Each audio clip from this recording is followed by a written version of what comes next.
साथियों नमस्कार। SB curious में आप सभी का हार्दिक स्वागत और अभिनंदन करता हूं। आज इस वीडियो में आप देखेंगे कि मैं एक बार फिर से अस्थायी कर्मचारी की मृत्यु पर आश्रित को अनुकंपा नियुक्ति मिलेगी, इस पर एक नया जजमेंट लेकर के आया हूं जो 2019 का है।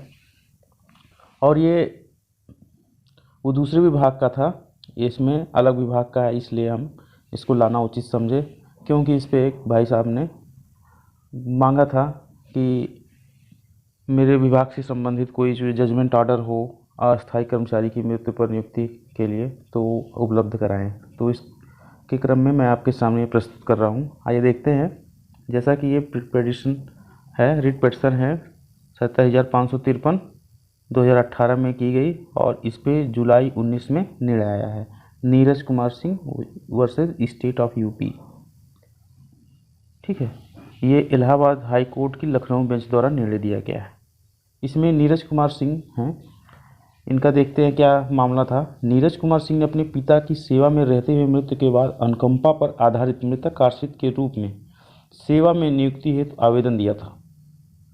उन्होंने अपनी मां द्वारा अनापत्ति प्रमाण पत्र नो ऑब्जेक्शन सर्टिफिकेट भी लगा दिया था, किंतु उनके आवेदन पर यूपी सरकार ने कोई निर्णय नहीं लिया, इसलिए उन्होंने यह याचिका माननीय न्यायालय के समक्ष प्रस्तुत की।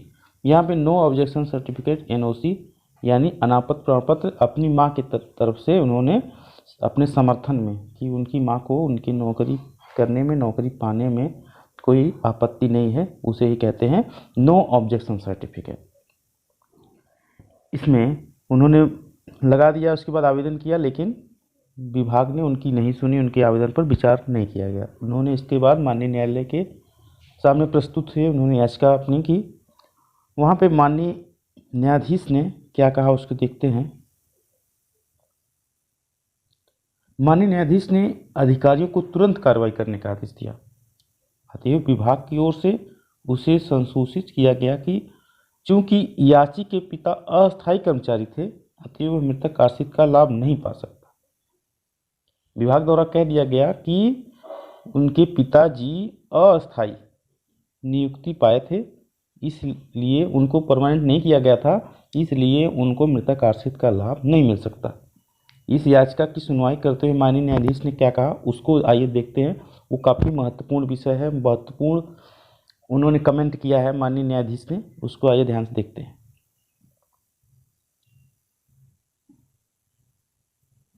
The responsibility is of the employee to ensure that temporary appointed employees should either be confirmed and made permanent or they should be dispensed with from their service, but the stand of depriving him and his family members of the benefits admissible under law after an employee who had remained for 33 years of temporary basis would be very harsh and unreasonable. Law is well settled on this issue that even dependents of temporary government servants would be entitled to the benefits of the dying in honest rule. इसमें माननीय न्यायालय ने कहा कि किसी भी विभाग की ये जिम्मेदारी बनती है या उसके ऊपर निर्भर करता है कि किसी कर्मचारी को वो अस्थायी नियुक्ति पे रख रहा है या अस्थायी नियुक्ति पे रख करके उससे काम ले रहा है।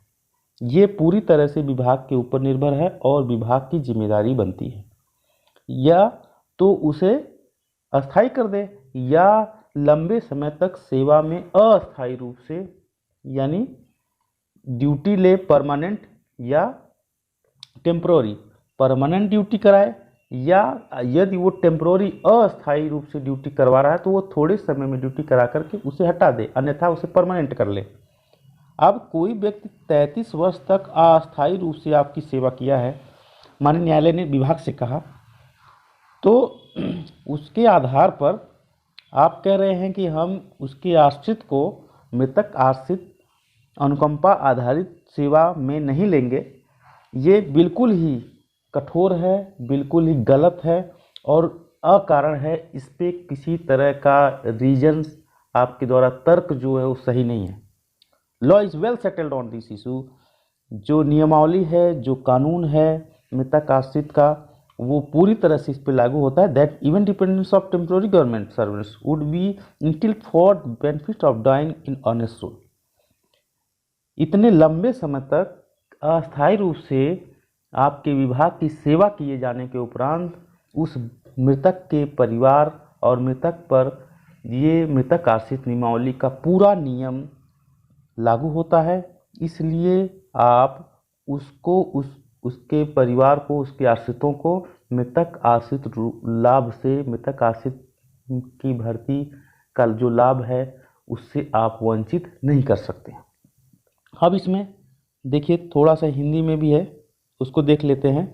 माननीय न्यायाधीश ने स्पष्ट मत व्यक्त किया कि यह नियोजक का उत्तरदायित्व है, यानी विभाग का उत्तरदायित्व है, जिम्मेदारी है कि वे अस्थायी व्यक्ति को या तो अस्थायी कर लें या उसकी सेवाएं जल्दी समाप्त कर दें।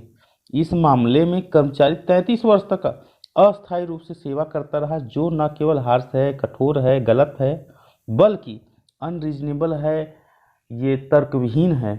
इसलिए नियोक्ता को, विभाग को, जो दूसरी पार्टी थी, उनको माननीय न्यायालय के द्वारा आदेश किया गया कि याची को मृतक आश्रित नियमावली के अंतर्गत सेवा आयोजन कर लिया जाए, उसे नौकरी दी जाए।